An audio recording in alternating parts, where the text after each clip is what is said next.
د لوی مهربانه رب په نامه سلامونه ورکړئ. د مې 28مه نیټه ده.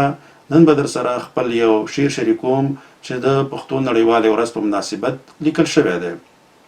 شعر څه داسې دی: خوږه مو د پښتو ژبه، خوږه مو د پښتو ژبه، درنه ده د جرګو ژبه، پیښلیک د پښتنو پکې یو بیت کې د ټپو ژبه، ټپه باندې کتاب لیکم، ټپه باندې کتاب لیکم، لرغوني تاریخو ژبه، ساتلې ولسونو ده، ساتلې ولسونو ده د میندو او پلرو ژبه، پښتون چې پر پښتو نکړي، پښتون چې پر پښتو نکړي، محکومه د پښتو ژبه، قدرت دې رسولي دي، قدرت دې رسولي دي، پښتون چې وي پښتو ژبه، بیا هیره ترې په ار کې شي، بیا هیره ترې په ار کې شي، غږیږي په پردو ژبه.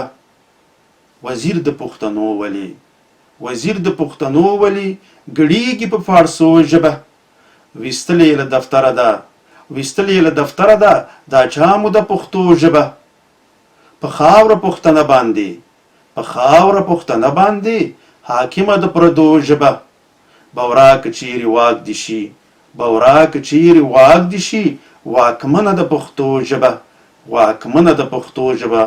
تر بیا مو په لوی الله جل جلاله وسپارم. د الله په امان.